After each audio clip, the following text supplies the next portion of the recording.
So, good morning or good night, depending on where you are in the world, and welcome to another interview of the Shield Dude on a Couch.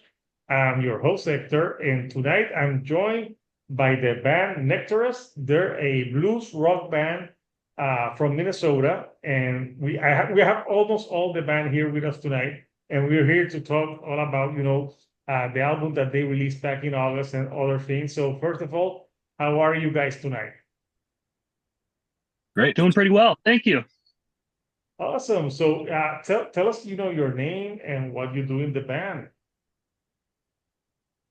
I can start it. My name is Brody Pero. I play guitar in the band.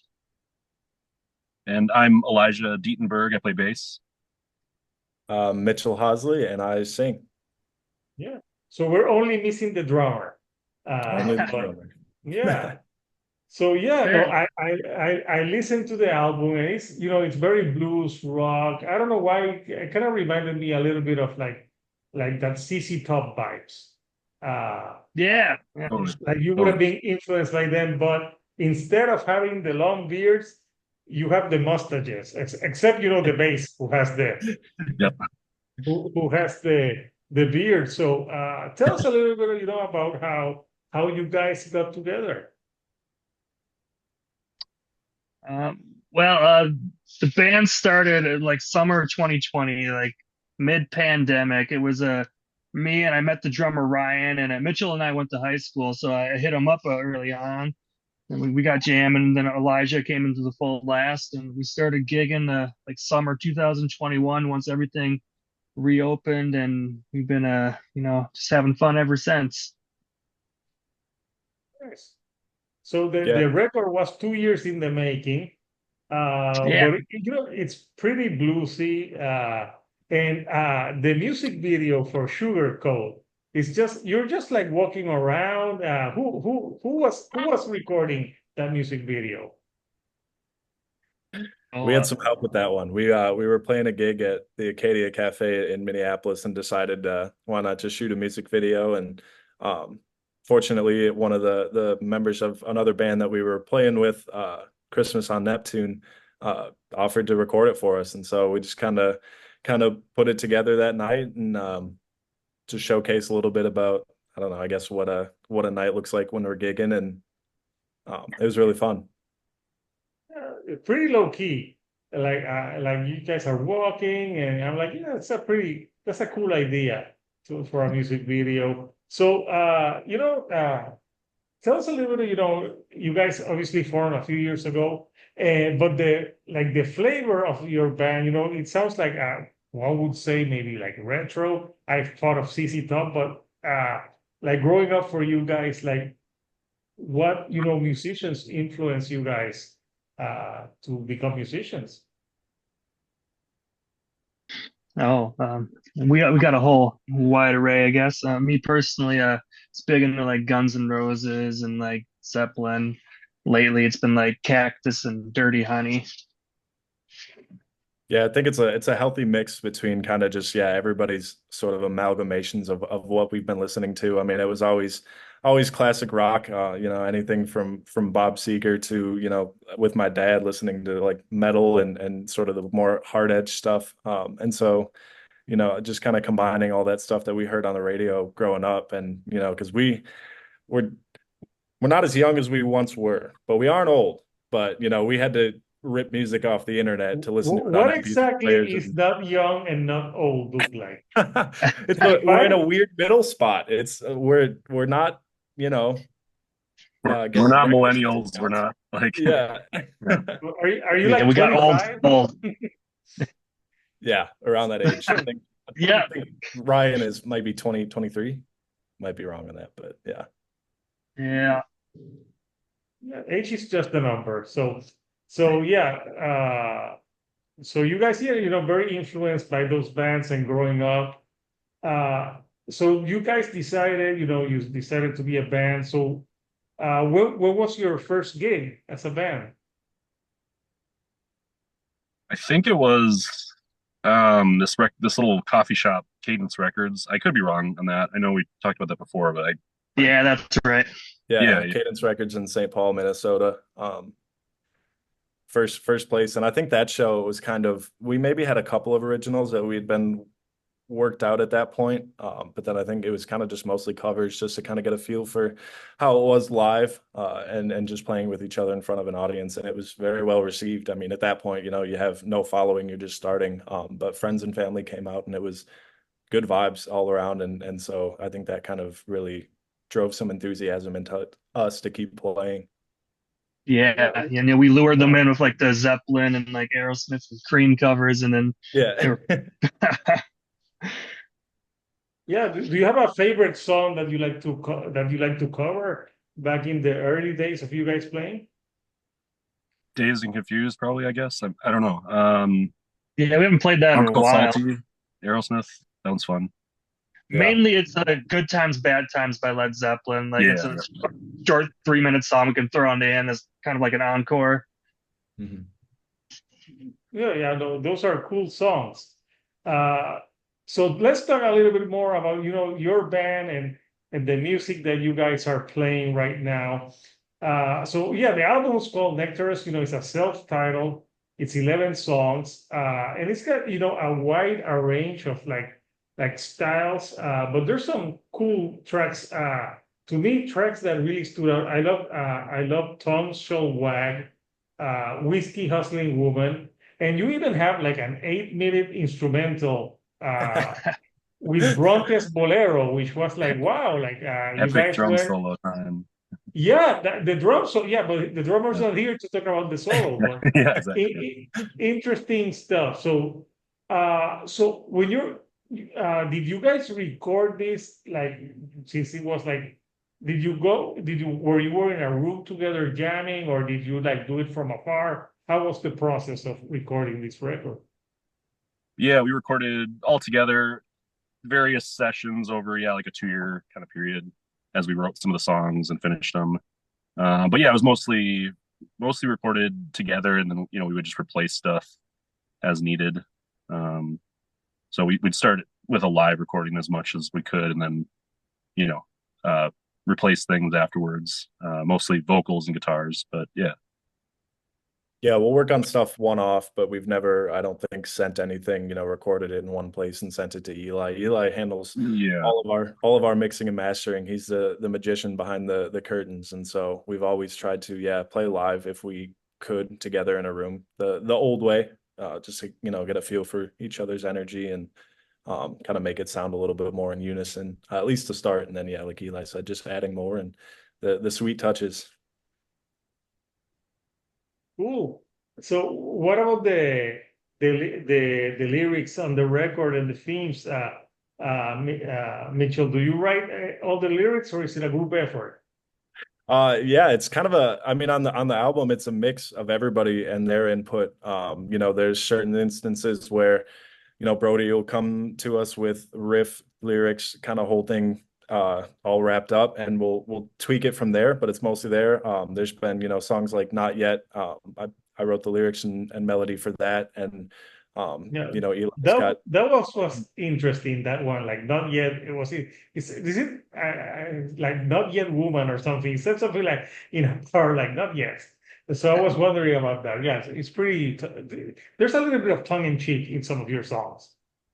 absolutely, yeah. Which, I mean, it's rock and roll, so you want to keep it as simple and, you know, about women, booze, and playing loud music. I think those are the kind of the three central themes about rock and roll. But you know, we kind of like to expand with the funkiness of I think our sound and maybe make some lyrics that sort of resonate with that sort of theme a little bit more. Yeah, I think we're pretty good about not always writing lyrics that are like trying to have sex with women, because I feel like that's the stereotypical rock and roll thing. I think we've made it a good point to not do that. Not that we would never do it, but you know, like there's more to life than just one topic. Yeah, tell that to Motley Crue. You know, The we've surpassed Motley Crue. Maybe we could safely say that. Yeah, hey, they might ask you to open up for their concerts because they're not retired yet.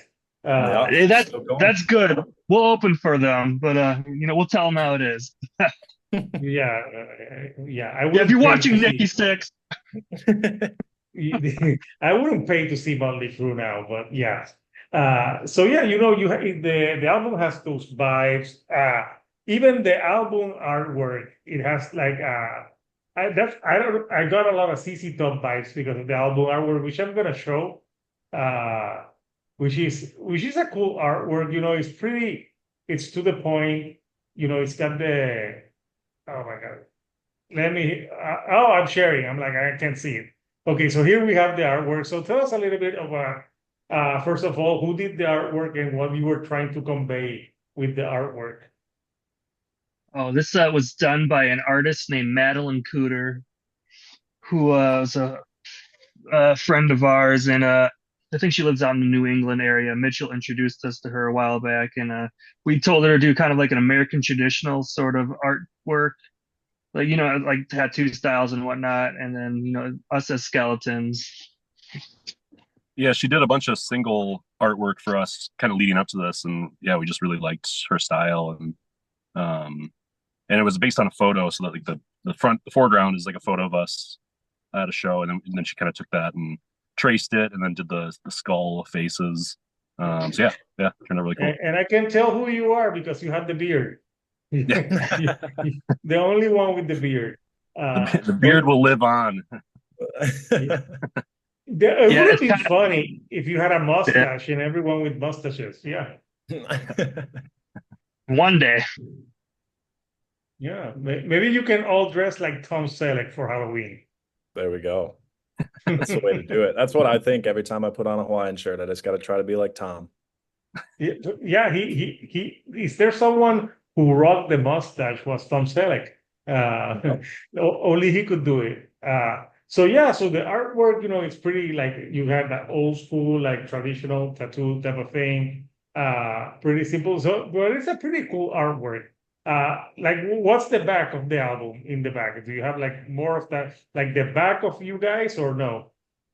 Yeah, it's just the back of our heads, no text. No, it's a typical album cover or back. It's got the song titles and credits, and Yeah, yeah, mostly just like the wallpaper aspect of the black and red that you see on it, I think on the other side. And yeah, correct me if I'm wrong, Brody, but we're working on getting some physical copies of the album in CD form. yeah. So we'll have a back to the front. Yeah, Currently I was. emailing people about that. So did you have physical copies and they all sold out already? No, no, we're the album's been out for like 2 months. I've just been kind of slow to actually getting that done because we got a tour next week and we're gonna head down south, and I was hoping to get it done in time for that, but I kind of dragged my feet and we're spending all of our money on like other stuff for promotion, and I didn't really But you have prioritize merch it. and probably t-shirts for that show, for those shows.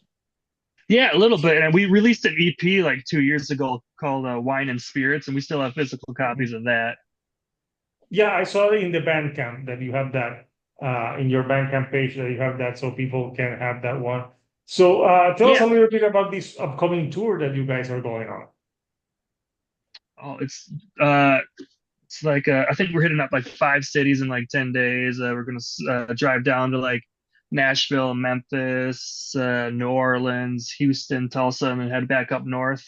We leave a Friday or Saturday of next week. Yeah, cool. So when you guys are on tour, like what has been the reception so far for the record and the type of like rock that you guys are playing? I'd like to think that people love it. I don't think we have a scene for our sound at home a whole lot, but like I feel like once you venture out, like you discover like where the rock and roll pockets of the U.S. are, and I think we're pretty good at hitting those. Yeah, Yeah, when there I hasn't when I was listening, yeah, to the band, I thought you guys were from down south, and then I saw Minneapolis, and I'm like, oh, interesting. I thought because of the sound, I thought you would be in Nashville or somewhere else. So I'm guessing your sound is pretty like fresh up there. Yeah, yeah, I'd like to think so. I mean, we didn't invent rock and roll, but like I can say like nobody sounds like us in our scene, so that's been good for us. What's the scene like over there in Minnesota? All kinds of stuff. I mean, there's a good healthy scene here. A lot of punk, um, lot of indie rock and EDM's really big. yeah. Yeah, I mean it's kind of yeah, there's like Brody's saying pockets. There's just sort of these niche. I mean, like I don't think it's unique to Minneapolis, but there's Shrek raves, stuff like that. Mhm. A lot of metal shows, sort of the heavier stuff as well. And yeah, just not a whole lot of just kind of that 60s, 70s inspired sort of rock and roll and blues format. Yeah, well, but there's bands that have brought that retro sound. Well, the most notable that I think of is Greta Van Fleet. Uh, but they sound so much like Led Zeppelin that they piss me off. But you guys, all your songs sound different. No, yeah, I remember, and people say like they don't sound like them; they sound just like them. But but you guys, all your songs have like something different. Like there's more like bluesier songs. They're like harder edge songs. So I can tell like you got like different influencers that make the sound of the band. So right now for you guys, like do you have like a favorite song that you like to play live from the album? And I'm sure everyone I've has a been different answer. enjoying. Yeah, I've been enjoying Better Than What's Real. We've been doing that a few times live, and that's gone over well. I mean, Yeah, that's new to our set. yeah, it's kind of like a studio song that we just kind of pieced together, but then it ended up working out really well live. So that's kind of surprising that I've been enjoying playing that. I would say mine have been Not Yet or Whiskey Hustlin' Woman. Kiss the Sun's really fun too. That's usually Kiss one the that we Sun, yeah, that's run probably with, my other and that's kind of favorite. high energy. And it's fun watching people, maybe that aren't necessarily, if you're playing at a gig and there's other people kind of just hanging around in the bar, they like turn their head and they're like, what the hell is that? Like, because it's, I don't think, like you're saying, a super common sound. And so that's a really fun one to open with. Yeah, me personally, I love Whiskey Hustlin' Woman because I'm really into the funky stuff. And our new single, Sugarcoat, that's also super funky and it's very high energy. I feel like it just crams so much in. So I'd say like those are pretty enjoyable. Mhm. And I think there's so much doom and gloom sometimes that having like fun time rock and roll. It's fun, it's such a, like not everything can be depressing.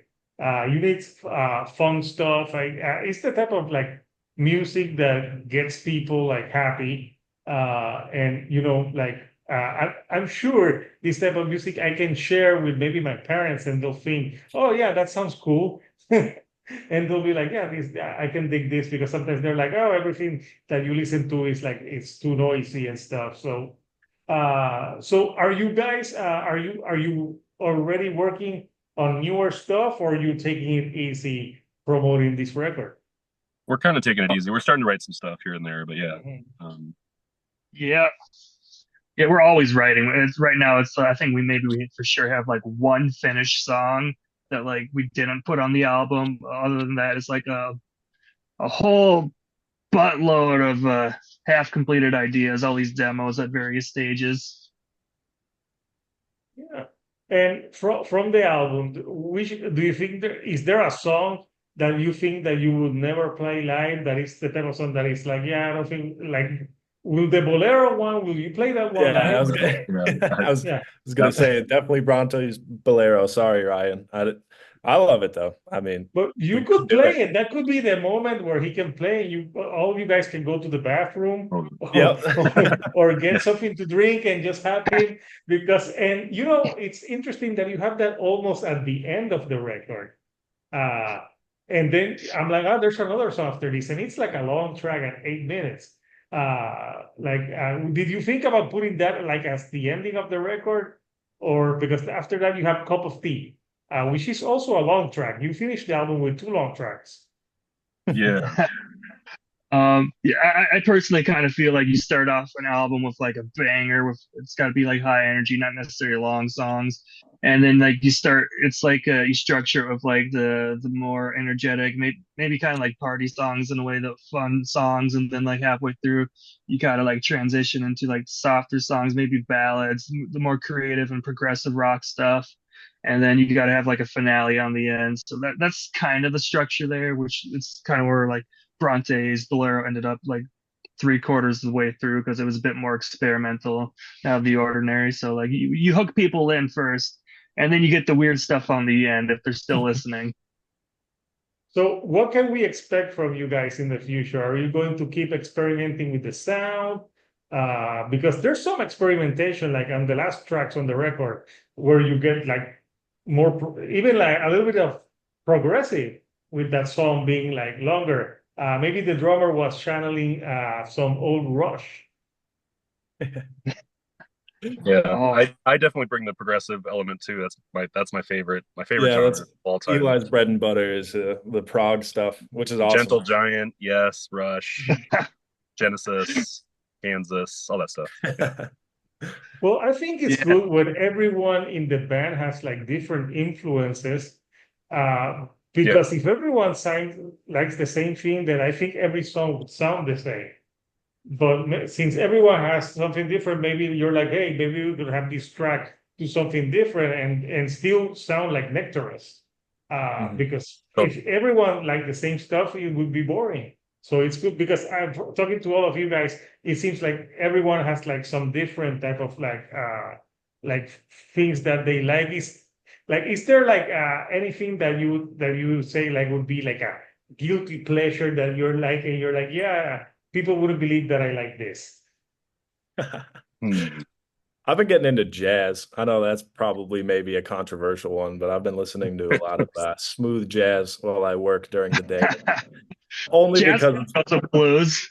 Yeah, I mean, there's plenty of guitar. I mean, jazz guitar is a whole thing, and just sort of that prog element of just kind of switching up the funk a little bit, and getting. Oh, I like So just kind of, like you said, having a different influence and maybe a different perspective to bring to sort of an old formula in terms of one drum, one bass, guitar, and a singer. And it's been really cool because I think that these guys bring a lot of that element to it. And, to your point about everybody just having different sort of influences, it creates some really cool sounds. And it's awesome to be a part of. Yeah. So yeah, no, it's cool. And Elijah, when I saw him from afar, you kind of look like Stephen Carpenter from Deftones a little bit. Which one of us? What?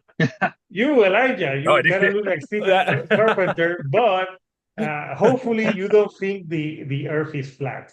Yeah, no, I do not. Yeah, he thinks it's a triangle, I believe. Yeah, that's right. Yeah, don't get us started on that topic, man. It's definitely not round. Each band member has a completely different opinion. Yeah. God damn. Mitchell thinks it's a square. It's a triangle. It's a donut shape. Yeah, Brody's into the donut. Yeah. It makes so much sense. It makes so much sense. So yeah, so I know you have the Sugar Coat video. I'll post the link for people who haven't seen that music video. Are you gonna release another single before you guys hit the road, or like? Oh no. There's currently no plans for another single. We did like 4 or 5 singles before the album came out, and then Sugar Coat. There's some songs that came out. Yeah. Like, so I wouldn't rule it out, but we have no idea. We haven't talked about it really. I don't want to speak on secrets, but there is maybe not a version of Ram Jam's Black Betty recorded by all of us in the studio floating around that didn't get put on the album that maybe will come out maybe. Like we don't know about that. Yeah. It may or may not exist, but yeah. Yeah.